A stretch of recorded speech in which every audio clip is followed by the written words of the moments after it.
En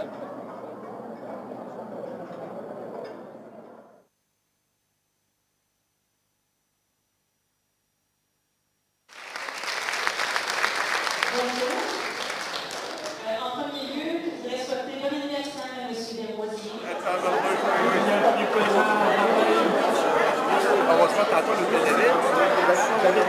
Voilà une sorte d'exploit qui vous a valu une place de choix dans notre histoire politique régionale. Permettez-moi aujourd'hui que je souligne votre remarquable longévité, tout court, c'est-à-dire le fait que vous avez franchi le cap des 100 ans. Cette formidable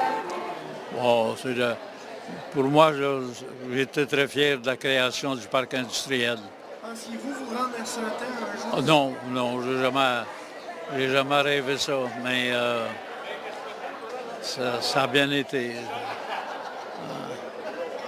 Comment vous entrevoyez votre journée aujourd'hui? Non, ben là, je suis très fier de ce qui se passe, seulement c'est évident que je suis fatigué.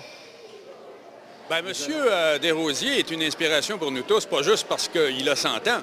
Ce serait déjà une bonne raison, mais en plus, sa longévité politique, c'est un homme qui a fait 21 ans à la mairie d'une ville moyenne, de moyenne importance. Vous savez, c'était tout un mandat qu'il avait à partir de 1960 jusqu'à 1981. C'était des années assez déterminantes, d'ailleurs, dans le monde municipal.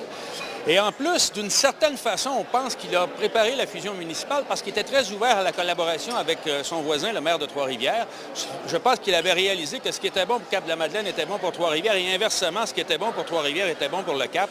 Alors, il a toujours été très ouvert aux initiatives d'agglomération et pour nous, ça c'est très important et ça fait de lui un précurseur. Ce n'était pas un personnage isolé là, qui fonctionnait en circuit fermé. Il était, à sa façon, un visionnaire. Bien, on sait que c'est un homme qui a toujours... C'est un gentilhomme, hein, et on n'est jamais surpris de voir qu'un gentilhomme fait l'unanimité puis attire la sympathie. Alors oui, il a été fêté dans sa famille, il est fêté aujourd'hui dans sa maison d'hébergement, il va l'être à l'hôtel de ville cet après-midi. Et il n'y a rien de surprenant parce que 21 ans en politique, se faire si peu d'ennemis, c'est un autre exploit.